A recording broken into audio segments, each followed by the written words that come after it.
Asceticism and Illness. Human life swings back and forth between work and idleness. The particular way of life we are to discuss today, known as asceticism, is considered either to be work or to be idleness, according to the way you look at it.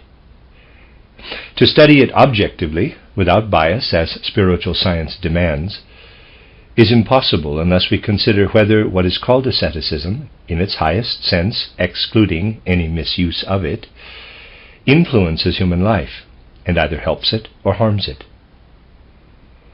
It is quite natural, and actually justified, that to begin with most people will at present have a fairly wrong idea of what the word asceticism is meant to convey. According to the Greek origin of the word, it would apply as well to an athlete as to an ascetic. In our time, the word ascetic has taken on a specific coloring, coming from the form taken by this way of life during the Middle Ages. And for a lot of people, the word has the slant given it, for example, by Schopenhauer in the course of the 19th century. Today, the word is acquiring a certain shade of meaning by being influenced in all kinds of ways by Oriental philosophy and religion, particularly through what the West so often call Buddhism.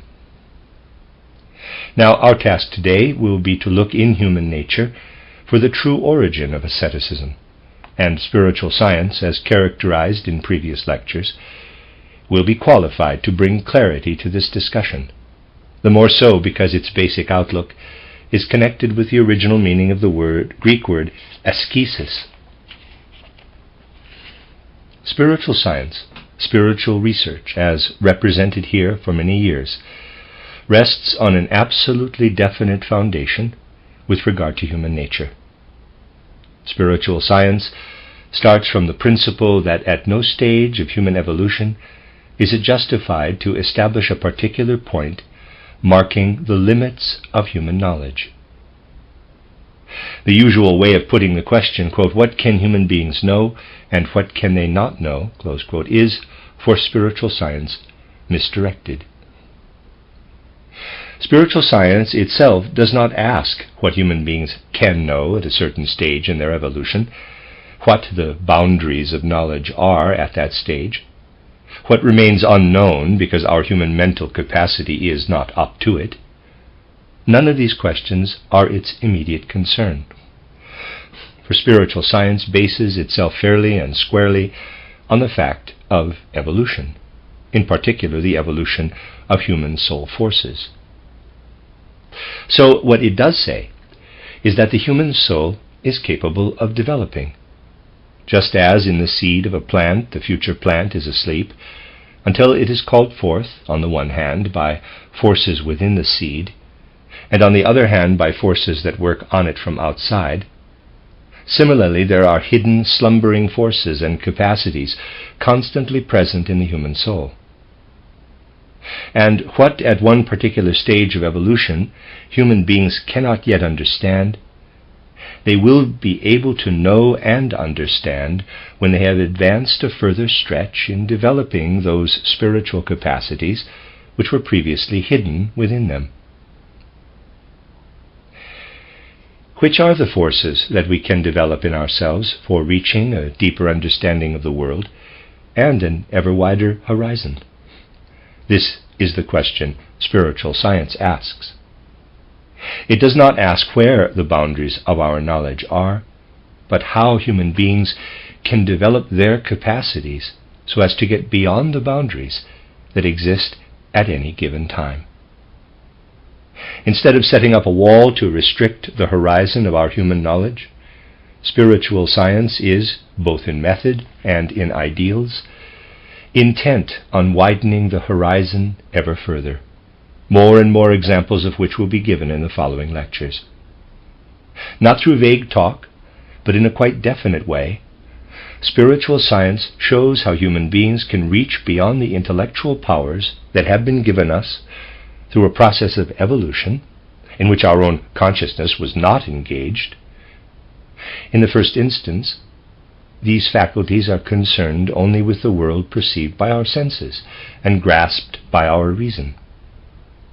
But by means of the forces latent in our soul, human beings are able to penetrate into those worlds which are at first not open to the senses, and which cannot be reached by our sense-bound powers of reason. So as to avoid the risk, right from the start, of being charged with vagueness, I will mention very briefly what you will find described in my book titled Knowledge of the Higher Worlds and Its Attainment, about the paths leading to higher knowledge. When we speak of passing beyond the ordinary bounds of knowledge, we must take care not to wander off into the blue, but rather find our way from the solid ground under our feet into a new world. How is it done? In normal human life today, we have an alternation of the two conditions we call being awake and being asleep. Without going into details, we can say that for ordinary knowledge, the difference lies in this: that while human beings are awake, their senses and sense-bound intellect are under constant stimulus. It is by means of this stimulus that they acquire their knowledge of the external world, and during their waking hours, their attention is devoted to this external sense world. In sleep, we are removed from this world. Simple, logical consideration could make anyone realize that it is not so absurd if spiritual science tells us that an actual part of the human being separates in sleep from what we otherwise call the physical human being. In the course of these lectures, we have already pointed out that according to our spiritual scientific conception, that part of human beings which can be seen and touched, the physical body, is only one of their members. A second member of the human being is the etheric or life body. When we are asleep, the physical and etheric bodies remain in bed. Apart from these members, we distinguish the consciousness body, or, don't be put off by the terminology, the astral body, the bearer of pleasure and pain, joy and sorrow, impulses, desires and passion. And in addition, we have a fourth part, one that makes the human being the crown of creation, the ego. These last two parts split off during sleep from the physical and etheric bodies. A simple consideration, as I said, can tell us that it is not so silly when spiritual science says that what we have in the way of pleasure or pain, or as the ego's power of judgment, cannot just vanish in the night and require to be recreated again every morning, but has to remain in existence. Think, if you like, of this withdrawal of the astral body and the ego merely as a picture, but you still cannot deny that they withdraw from what we call the physical and etheric bodies. Now, the peculiar thing is that it is just these innermost parts of the human being, the astral body and the ego within, which we have. Let me read that again. Now, the particular thing is that it is just these innermost parts of the human being, the astral body and the ego, within which we have what we call our soul experiences, that sink down during sleep into an indeterminate darkness. But this means nothing else than that this innermost part of the human being needs the stimulus of the external world if it is to become conscious of itself and of the external world. So we can say that at the moment of falling asleep, when this stimulus ceases, human beings are powerless to maintain consciousness. But if in the normal course of life human beings were able to stimulate the inner parts of their being and fill them with energy and inner life to such an extent that they could be conscious without the help of the outer world, either through sense impressions or through their sense-bound intellect, they would then be able to perceive other things than those that come to them through the stimulus of the senses. However strange or even paradoxical it may sound, if human beings could produce a condition which on the one hand resembles sleep and on the other hand is essentially different from it, they could arrive at supersensible knowledge. Their condition would be similar to sleep to the extent that they would not receive or depend on any external stimulus, and dissimilar in that they would not sink into unconsciousness, but despite a lack of external stimulus, unfold a vivid inner life. As spiritual scientific experience can show, human beings can indeed arrive at such a condition of clairvoyance, provided the word is not being misused, as often happens today. I will give you briefly one example of the numerous inner exercises by means of which this condition can be attained. If we wish to experience this condition safely, we must always start from the external world. The external world gives us mental images, and we call these true if we find that they correspond with external facts. But this kind of truth cannot take us beyond the outer sense world. Our task, therefore, is to bridge the gulf between external sense perception and a perception that is independent of the senses and yet can offer us the truth. One of the first steps to acquiring this kind of knowledge is to practice picturing symbols. Let us take an example of a usable symbol, one that is usable where spiritual development is concerned, and present it in the form of a conversation between a teacher and a pupil studying spiritual science. In order to get his pupil to understand this symbolic picture, the teacher might say the following, quote, "Think of plants, how they take root in the ground and as they grow send out green leaf after green leaf until they reach the stages of blossom and fruit." Close quote. Parenthesis. We are not concerned here with ordinary scientific ideas, for as we shall see, we are not discussing the difference between plants and human beings, but trying to get hold of useful symbolic images. Close parenthesis. The teacher might continue as follows, quote, "Now, think of human beings as we see them in life. They no doubt have advantages over plants. They can experience impulses, desires, emotions, and a mental life that can lead them up the ladder from blind sensations and instinct to the highest moral ideals. Only scientific fantasizing could conclude that plants and human beings have a similar consciousness. But on a lower level, plants have certain advantages. Their growth is assured, and there is no possibility of going astray, while at any moment human beings can go astray from their right position in life.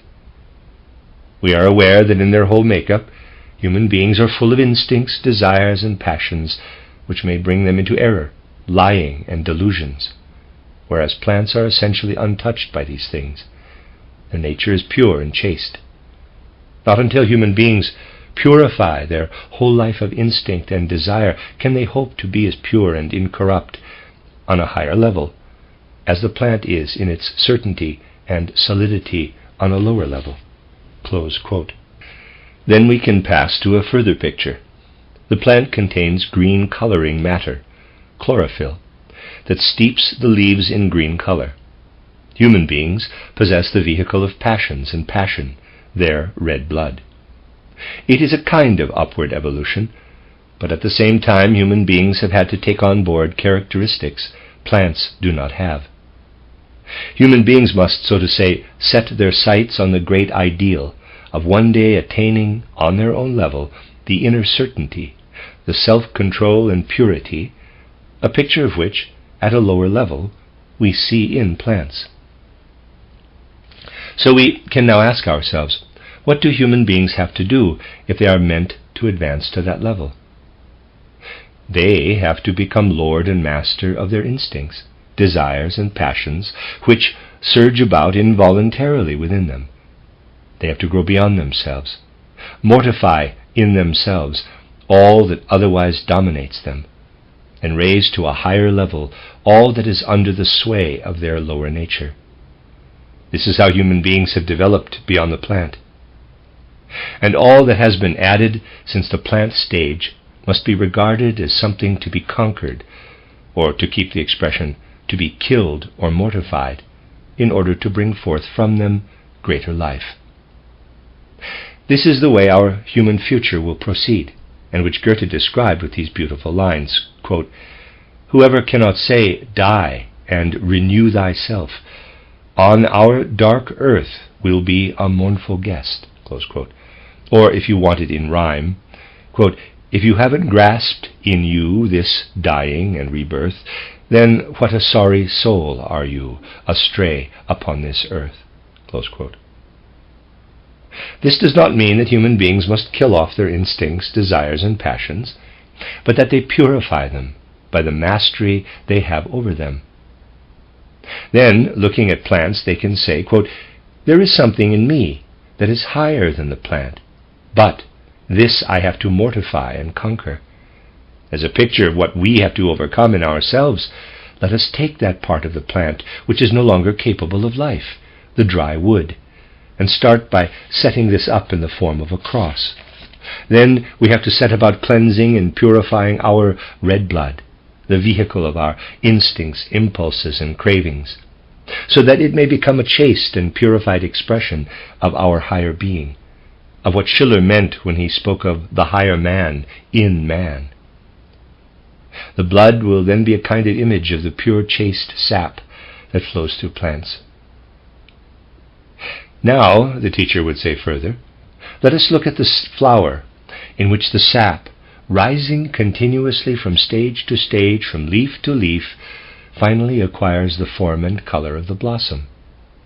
The plant's sap pulses through the red rose without any trace of urges and desires. But your urges and desires must become the expression of your purified ego being, close quote. And we complete the picture of the wood of the cross, symbolizing what we have to overcome, by adding a wreath of red roses to the cross. Then we have a picture, a symbol that does not appeal solely to dry reason, but by calling on our whole life of feeling, presents us with an image of human life, raising itself to the level of a higher ideal. Now someone can come along and say, quote, your idea is pure invention, with no truth in it. This picture you conjure up, the black cross with the red roses, is mere fancy, close quote. Yes, undoubtedly this picture, looked at with the inner eye of anyone who wishes to ascend into spiritual worlds, is an invention. This is just what it has to be. This picture is not intended to portray something that can be recognized as existing in the external world. If this were its function, we would not need it. We would be satisfied with the impressions that come to us from outside, for which we have only to supply the mental images. But the picture we create, though its elements are drawn from the external world, is put together according to certain feelings and ideas belonging to our own inner being. The essential thing is that we should be fully conscious that we keep a firm hold on the course of the inner processes.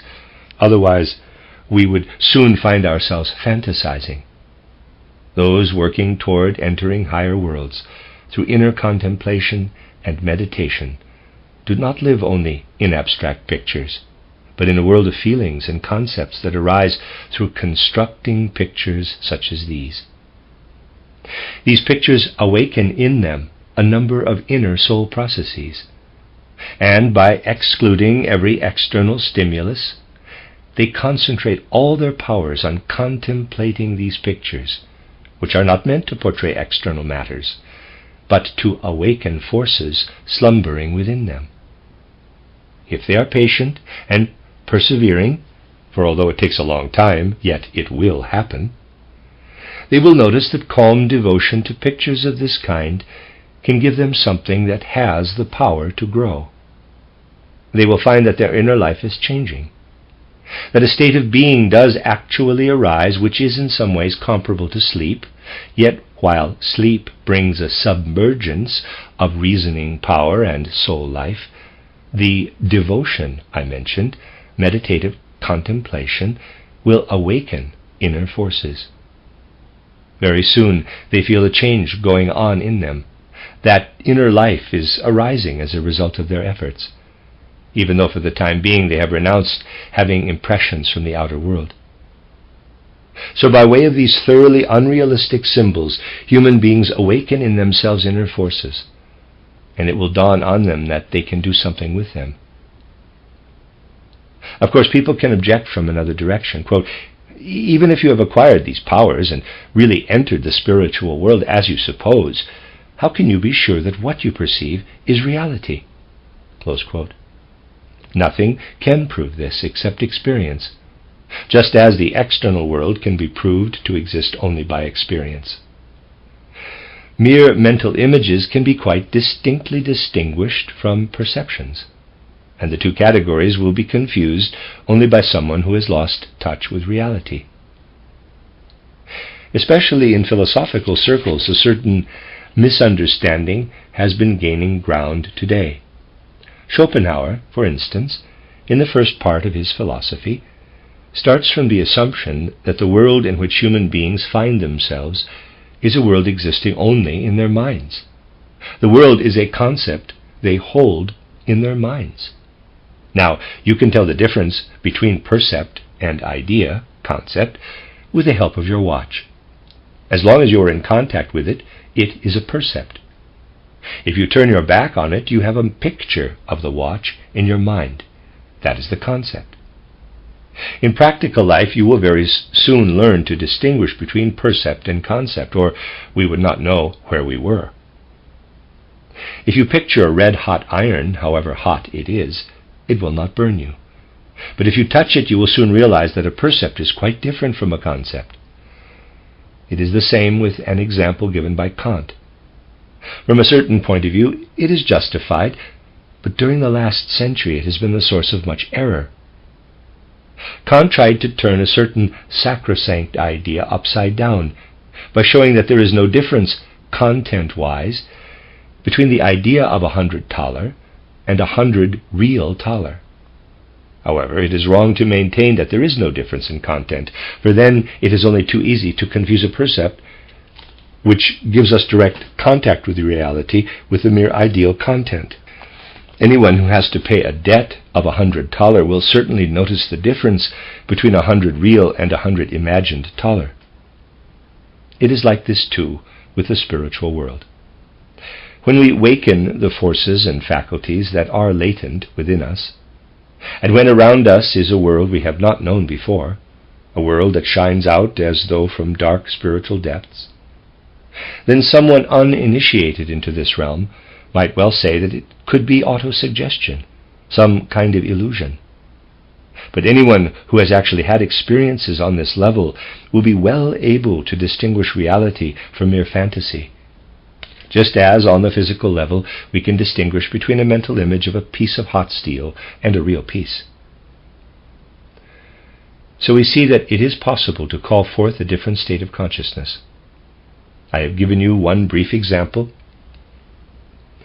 of how inner exercises can work on the faculties of the soul. Of course, while we are still practicing the exercises, we do not see a spiritual world. We are entirely occupied in awakening our faculties. In some circumstances, this may last not merely for years, but for a whole life, or lives. In the end, however, our efforts bring us to the point where we learn to apply these awakened forces of cognition in the spiritual world, just as we have learned to use our eyes, with the help of unknown spiritual powers, for observing the external visible world. This work on our own soul, these efforts preparing the soul for a world we have not yet reached, but to which we shall gain access by means of the faculties we are developing, and which will open to us by means of what we bring toward it, this path of training of our own soul can be called asceticism in the true sense of the word. For the Greek word for it means working on oneself, making oneself capable of accomplishing some particular thing, transforming sleeping forces into active ones. This original meaning of the word can still be its meaning today, if we are not led astray by the wrong use of the term that has become the norm down the centuries. We shall understand the true meaning of asceticism, as described here, only if we bear in mind that the purpose of developing these faculties is to open up a new world. And we shall understand it best of all if, having applied the word asceticism to the spiritual world only, we now apply it to certain outer tasks in life. Just as the word asceticism is applied to the developing of spiritual faculties, we can also apply it in life when certain forces and faculties are being developed, but will only later on be applied directly where they belong. Strange as it may seem, there is an obvious example of where the true meaning of the word applies. It will also become clear to us how the incorrect use of the term can lead to harmful results. Using the term correctly in outer life, we can call the directing of military maneuvers asceticism, and this is absolutely in keeping with the original Greek usage. The deployment and testing of military forces so that they will be ready for real combat when needed, this is asceticism. This is practicing so as to be prepared for action. While forces are not being used for their final purpose, but are being tested in advance for efficiency and caliber, that is asceticism. The directing of military maneuvers has the same relationship to real warfare as asceticism has to life in general. Human life, as I said earlier, swings between work and idleness. But there are various intermediate stages. For instance, play. Playing, when it really is playing, is the opposite of asceticism. And from its opposite one can see very well what asceticism is. Playing is an activity of energies in the outer world, resulting in immediate gratification. This gratification itself, the object of play, is not what we would call the unyielding substance of the external world where we do our work. No, what we are doing when we play is using our energies in a soft, malleable substance that responds to our efforts. Play is only play as long as we do not knock up against the resistance of outer forces, as we do when working. Play is concerned directly with the energies that are changing into something else, and it is in the activating of these energies that makes play so gratifying. Playing does not prepare us for anything. It supplies its own satisfaction. It is just the opposite with asceticism, if understood in the proper sense. No aspect of the outer world supplies the gratification here. When we combine things in asceticism, even the cross and the red roses, the combination is not significant in itself, but only in as far as it calls our inner forces into activity, an activity which will find application only when the process is complete. Renunciation comes in because we work inwardly on ourselves, while knowing that at first we are not to be stimulated by the outer world. Our aim is to bring into activity our inner forces, so that they may be applied to the outer world later on. Thus play and asceticism can be shown to be opposites. How does asceticism, in our sense of the word, enter practically into human life? Let us remain in the realm where asceticism is practiced, both in a right and a wrong way. That is, when endeavors are being made to ascend to supersensible spiritual worlds.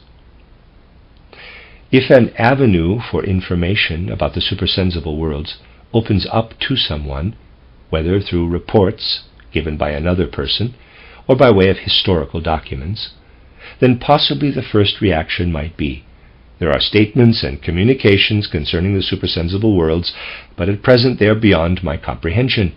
I lack the power to understand them.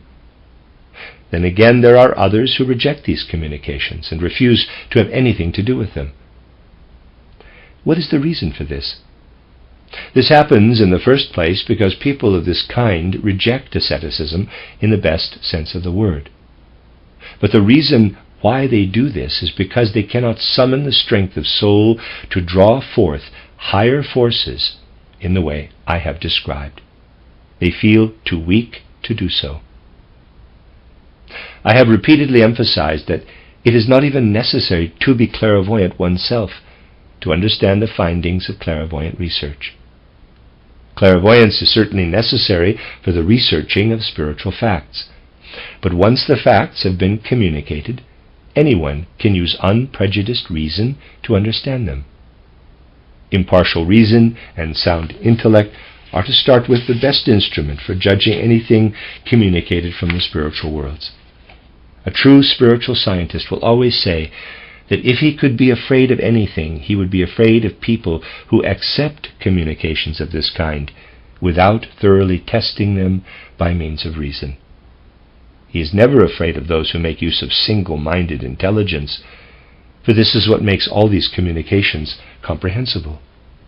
However, some people may feel too weak to call forth in themselves the forces necessary for understanding communications from the spiritual world. In that case, they reject them out of a commensurate urge for self-preservation. They feel that to accept these communications would confuse them. Basically, in all cases of people rejecting what they hear through spiritual science, it is their urge for self-preservation that is driving them to it. They know that they are incapable of doing the exercises, that is, of promoting asceticism in the true sense.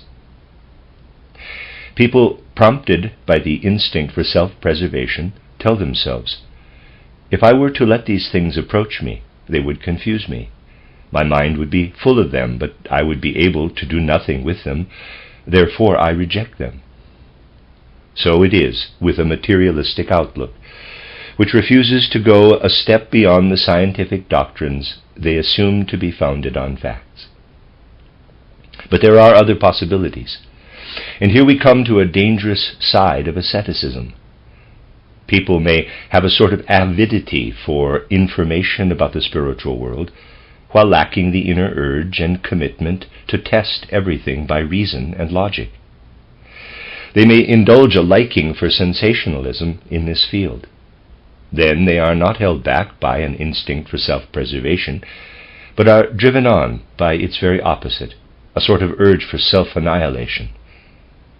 For if people take something into their soul without understanding it, and with no wish to apply their reason to it, they will be swamped by it.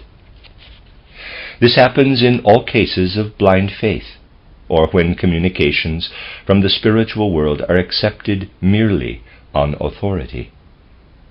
This kind of acceptance corresponds to an asceticism which arises not from a healthy instinct for self-preservation, but from a morbid impulse to annihilate the self, to drown in a flood of revelations. Where the soul is concerned, this has a significant shadow side. It is asceticism in a bad sense when someone gives up all effort and chooses to live in faith and in complete reliance on others. This attitude has existed in many forms, in many epochs. But we must not assume that everything which looks like blind faith is so. For example, we are told that in the old Pythagorean mystery schools there was a familiar phrase, quote, "the master has said," close quote. But this never meant, quote, "the master has said, therefore we believe it."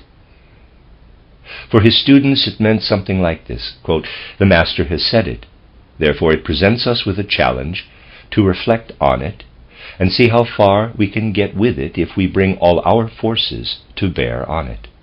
Close quote. In quotes, believing does not always imply a blind belief springing from a desire for self-annihilation. If you accept communications springing from spiritual research because you trust the researcher, it does not mean you have blind faith. You may have discovered that he is very serious about what he says, that his statements are in strictly logical form, and that in other realms where his utterances can be tested, he is logical and does not talk nonsense. On this verifiable ground, the student can hold the well-founded belief that the speaker, when he is talking about things not yet known to the student, has an equally sure basis for his statements. The student can therefore say, "I will work at it. I have confidence in what I have been told, and this can be a guiding star for my endeavor to raise myself to the level of the faculties, which will enable me to understand myself when I have attained to them." If this healthy foundation of trust is lacking, and people allow themselves to be stirred by communications from the invisible worlds without understanding them, they will drift into a very wretched condition that can hardly be called asceticism. Whenever people accept something in blind faith, without resolving to work their way to an understanding of it, and if they therefore accept another person's will instead of their own, they will gradually lose those healthy soul forces that form the secure center of their inner being, and supply the framework for a true feeling for what is right. Lies and a proneness to error will be the lot of people who are unwilling to test inwardly, with their reason, what they are told, but actually incline more to drowning themselves in it. Those who do not keep hold of a sound sense of truth will soon find how susceptible they are to lies and deception also in the real world. When approaching the spiritual world, we should consider very seriously that by succumbing to this sin of omission, we can very easily fall into a way of life in which we no longer have any real feeling for what is right and true. People who are serious about the need to practice in order to develop their faculties, and are not afraid of the effort involved, must not neglect to keep reminding themselves of what I have just been telling you. We can now penetrate more profoundly into what can, in a deeper sense, be called the ascetic training of the soul. So far, we have only been considering people who are not capable of really developing their inner forces in a sound way. On the one hand, a sound instinct for self-preservation makes people refuse to develop these forces because they do not want to develop them. On the other hand, people do not actually refuse to develop them, but refuse to bring their judgment and intelligence to bear on them. In both cases, it is to do with people with a mania for remaining stuck at the level they are on.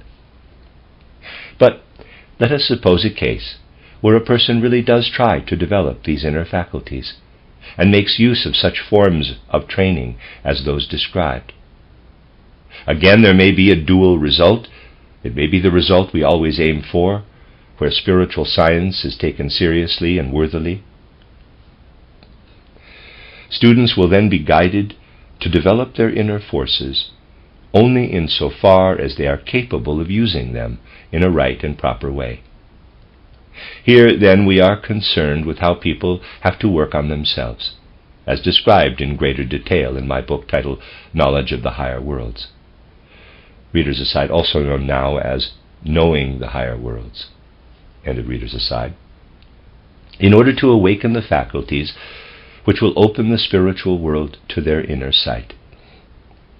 But at the same time, they must have access to the available results of spiritual research, to school their own faculties and establish a right balance between their work on themselves and what they should be understanding of the outer world. If people fail, really, to apply their inner faculties to understanding the outer world, and give way to an almost uncontrollable urge to develop their soul forces and to bring about all possible movement in their soul in order to develop spiritual eyes and spiritual ears, and they are nevertheless too lazy to work slowly and sensibly with the available facts of spiritual research, then their asceticism may do them great harm. People can develop all sorts of faculties and powers and yet not know what to do with them or how to apply them to the outer world. This indeed is the outcome of many forms of training, especially those that develop knowledge without the opportunity to apply it, and also those forms of training that do not pursue energetically enough a practice of asceticism in a spiritual way, so that the students are continually becoming stronger and stronger. There are other methods with a different aim. This path may be described as more comfortable, but it can easily lead to nonsense. It aims at doing away with the hindrances imposed on the soul by the body in order to enhance the inner life. This was in fact the sole endeavor of medieval ascetics, and it survives in part today. Instead of true asceticism, which sets out to give the soul an ever richer content, false asceticism leaves the soul as it is, and sets out to weaken the body and to reduce its effectiveness. There are indeed ways of damping down these forces, so that the functioning of the body gradually weakens. And the result may then be that the soul, though remaining weak, gets the upper hand over the weakened bodily functions. A correct asceticism should leave the body as it is, and the soul should gain the mastery over it. The other asceticism leaves the soul as it is, while all sorts of procedures such as fasting, castigation, and so on are used to weaken the body. The soul is then relatively the stronger and can achieve a kind of consciousness, although its own powers have not increased. This was the attitude of many an ascetic in the Middle Ages. They killed off the vigor of the body, lowered its activities, left the soul as it was, and then lived in the expectation that the content of the spiritual world would be revealed to them with no contribution on their part. That is the easier method. But it really does not make the human being stronger. The true method requires people to cleanse and purify their thinking, feeling, and willing, so that these faculties will be strengthened and become master over the body. The other method undermines the body. Then the soul is supposed to wait without having acquired any new capacities until the divine world flows into it. You will find plenty of references to this method under the heading of asceticism in the Middle Ages. It leads to alienation from the world, and is bound to do so. For in the present stage of human evolution, there is a certain relationship between our capabilities of perception and what is outside us. And if we are to rise above this stage, we can do so only by heightening our capabilities and using them to understand the outer world in its deeper significance.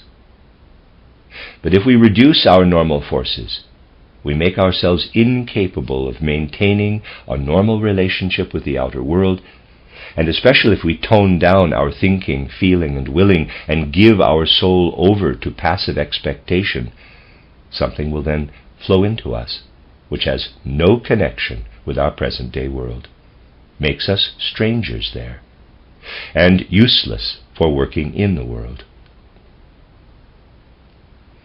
While true asceticism makes us more and more capable in our dealings with the world, for we see more and more deeply into it, the other asceticism, associated with the suppression of bodily functions, draws people out of the world and makes them in every way into hermits.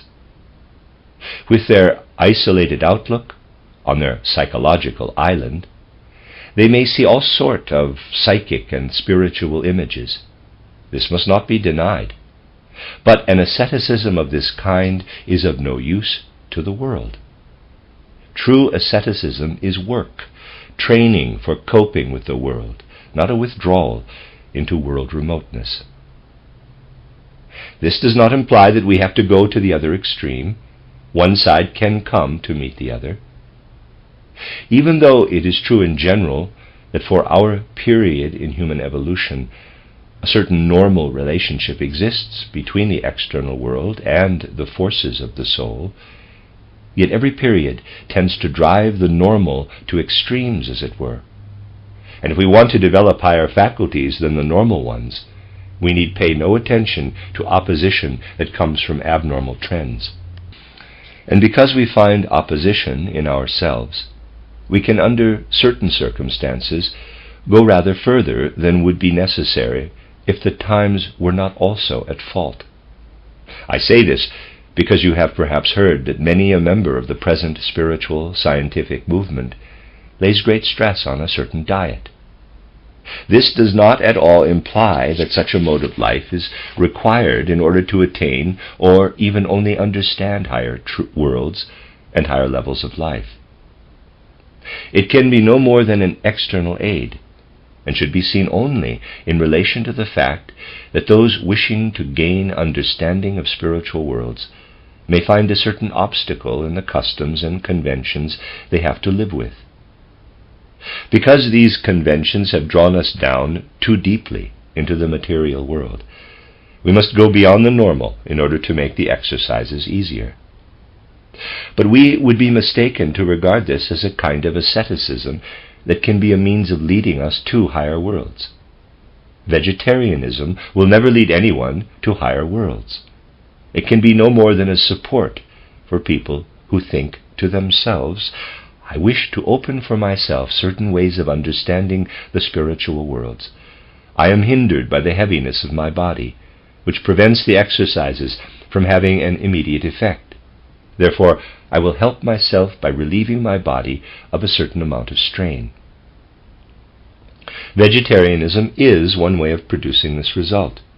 It should never be accepted dogmatically, however, but just as something that can help a person to understand spiritual worlds more easily. But people must not think that they can develop spiritual powers on the strength of vegetarianism, for it leaves the soul as it is, and serves only to weaken the body. If the soul is strengthened, however, it will be able, through the effect vegetarianism is having, to strengthen the weakened body from the center of its own forces, so that people who develop spiritually with the aid of vegetarianism will be stronger, more efficient, and more resistant to life, and will be not just a match for any meat eater, but will be superior in working capacity. This is the very opposite of what is believed by many people when they say of vegetarians within a spiritual movement, poor chaps, they cannot even have the pleasure of eating a bit of meat. So long as people have this attitude to vegetarianism, it will not bring them the slightest benefit. So long as a desire for meat persists, vegetarianism is useless. It is helpful only when it leads to the following point of view that I will illustrate with a little story. Some time ago, someone was asked, "Why don't you eat meat?" He replied by asking them in return, "Why don't you eat dogs and cats?" To which the answer was, "Oh, you can't eat those." "Why ever not?" "I would find that disgusting." Well, that is just how I feel about any meat. This is the point.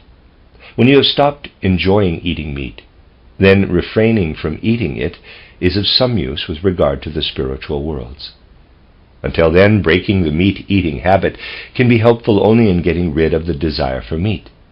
If the desire persists, it may be better to start eating meat again. For to go on tormenting yourself about it is certainly not the right way to reach an understanding of spiritual science. From all this, you can clearly see the difference between true and false asceticism.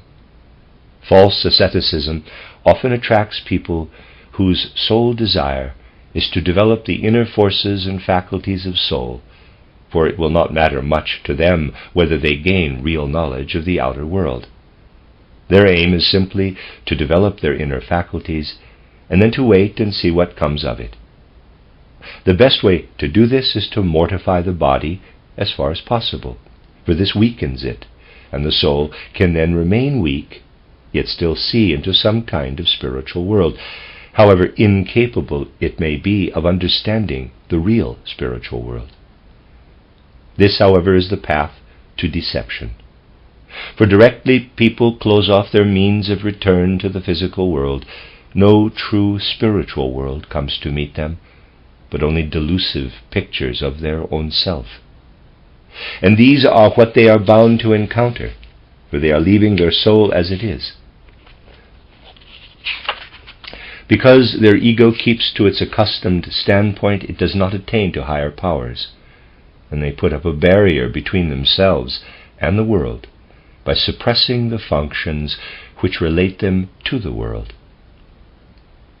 It is not only that this kind of asceticism alienates them from the world, but they can get into the habit of seeing pictures of their own soul distorted by its own imperfections, instead of seeing a real spiritual world. There is a further consequence applying to the moral sphere. People who believe that humility and surrender to the spiritual world will set them on the right course fail to see that they are becoming entirely involved in their own selves and becoming egoists in the worst sense. For it means that they are content with themselves as they are and have no wish to progress any further. This kind of egoism, which can degenerate into unrestrained ambition and vanity, is the more dangerous because the victims of it cannot see it for themselves. They generally look on themselves as the most humble of people, whilst in reality they have the greatest opinion of themselves. A genuine humility would tell them what they fail to recognize, and then they would tell themselves, the forces for meeting the spiritual world are not to be had at the stage where I now am. They have still to be developed, and I must rise to them. I must not rest content with the forces I already have. So we see the results of a false asceticism, which relies primarily on killing off the bodily attributes instead of strengthening the inner ones. It conduces to deception, error, vanity, and egoism. In our time, especially, it would be the worst possible thing if this course were followed as a means of entering the spiritual world. It serves merely to engross people in themselves. Therefore, people of today cannot model themselves on people of the past who sought access to spiritual worlds in solitude. Today, the only true asceticism must be sought in modern spiritual science that is based firmly on reality. Through it, people can develop forces and faculties and rise to a comprehension of a spiritual world which is itself a real world, not one in which they wrap themselves up in themselves. This false asceticism has still other shadow sides. If you look at the realms of nature around you, leading up from the plants through animals to man, you will find the vital functions changing in character from stage to stage. Look at what we could call, in quotes, plant diseases, and you will find that they are of quite a different nature from illnesses in animals, let alone human beings. For diseases in plants always have an external cause, some abnormal conditions of wind and weather, light and sunshine. External circumstances can produce disease in plants. Moving up to animals, we find that they also, if left to themselves, have a far greater fund of natural health than human beings. Human beings may fall ill not only through the life they lead or through external circumstances, but also as a result of their inner life. If the soul is not well suited to the body, if the spiritual heritage they bring from earlier incarnations cannot adapt itself to the bodily constitution, these inner causes may bring about illnesses which are very often wrongly diagnosed. They can be symptoms of a maladjustment between soul and body. We often find that people with these symptoms are inclined to want to enter higher worlds by killing off their bodily forces, because the illness itself induces them to separate their soul from a body which the soul has not fully penetrated. In such people, the body hardens in many ways, making its own forms. And as they have not strengthened their soul, but have used its weakness in order to escape from bodily impressions, and have thus withdrawn from their body the health-giving, strengthening forces of their soul, the body then becomes susceptible to all sorts of ailments. While a true asceticism strengthens the soul, which then works back on the body and makes it resistant to illness from outside, a false asceticism makes people vulnerable to any illness that comes along. This is the dangerous connection between false asceticism and the illnesses of our time. and it is this that gives rise in wide circles, where such things are easily misunderstood, to all kinds of misconceptions about what effect a spiritual, scientific worldview has on those who adopt it.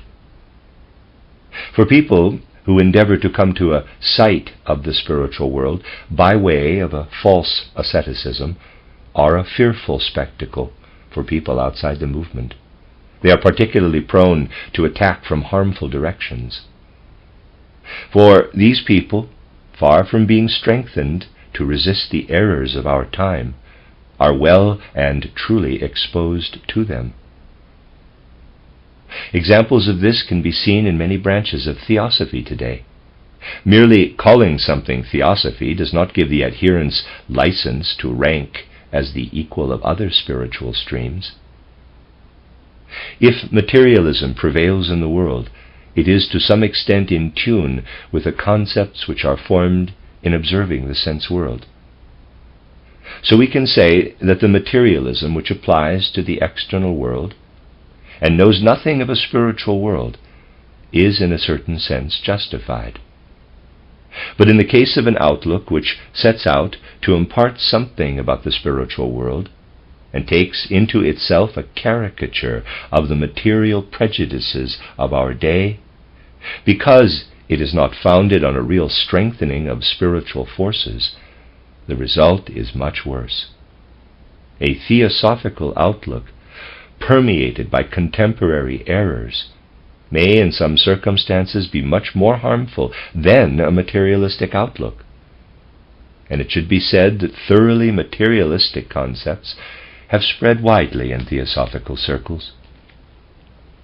So, we hear the spiritual spoken of not as spirit, but as though the spirit were only an infinitely refined form of nebulous matter. When speaking of the etheric body, these people merely picture the physical, refined beyond a certain point, and talk of etheric vibrations. On the astral level, these vibrations are still finer. On the mental level, they are finer still, and so on. It is always, in quotes, vibrations. Their level of understanding never reaches a real spiritual world, but remains stuck at concepts that ought to refer solely to the material world. It can then happen that these people throw a materialistic haze over the most familiar of phenomena. If, for instance, we are at a social gathering where people are in harmony and one can feel there is a congenial mood, and someone remarks on it, they may describe it in rather an ordinary way, but it is right and leads to a better understanding than if at a gathering of theosophists one of them were to say, quote, "Oh, what lovely vibrations there are here," close quote. To say that, one has to be a theosophical materialist with a pretty coarse-grained idea of matter into the bargain.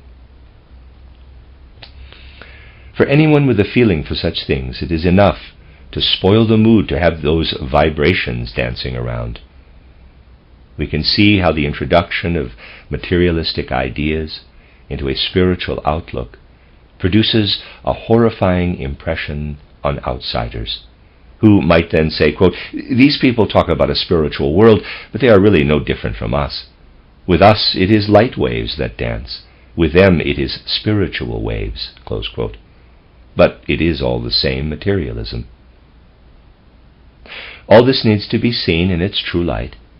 Then we shall not get a wrong idea of what the spiritual scientific movement has to offer in our time.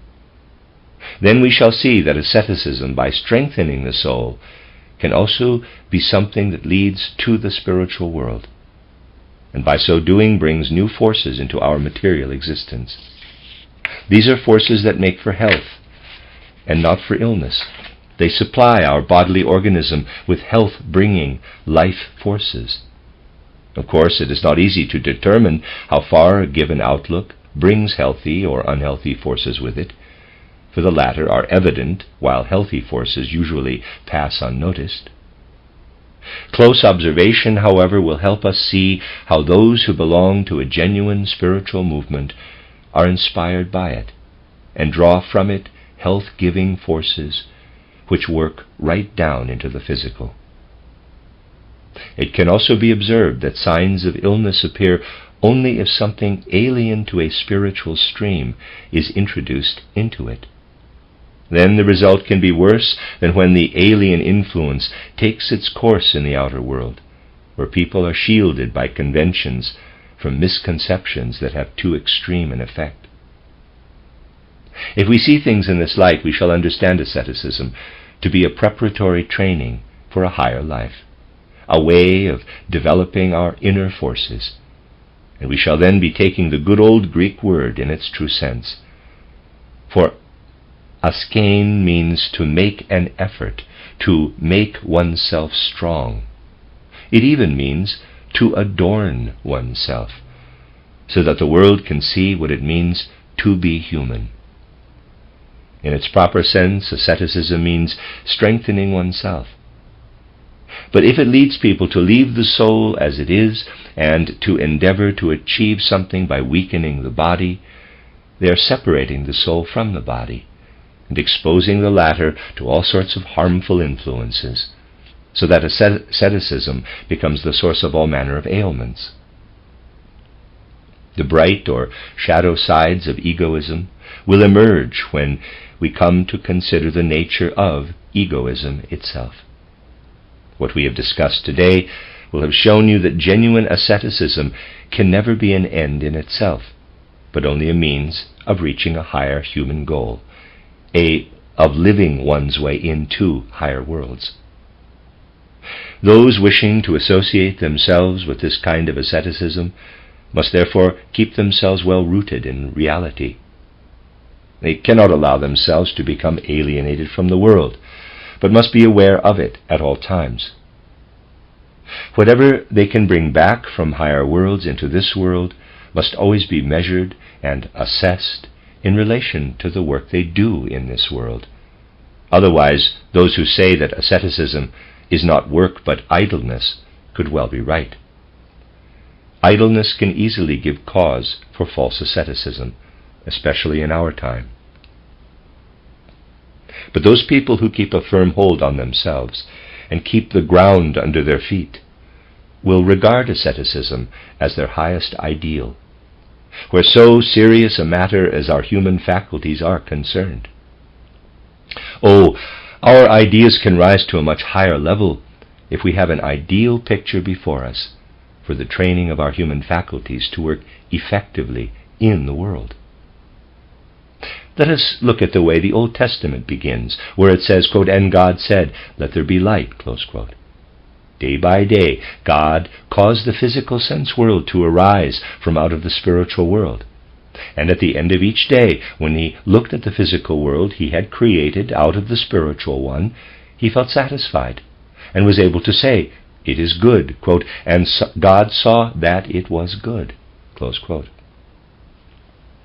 Similarly, beginning from where we are, which is standing on the firm ground of reality, and maintaining our sound thinking, our confident character, and our unerring feelings, we have to ascend into the spiritual world and discover there the facts out of which the entire physical world arose. Yet we must ensure that when, equipped with what we have researched and come to know in spiritual realms, we bring back the forces we have acquired and apply them in the physical world, and see how well suited to it they are, that we are able to say, the way the forces we have developed spiritually fit into the surrounding world is showing us that this is good. If we test the forces we have acquired through true asceticism by putting them to work in the world, then we have the right to say, yes, they are good.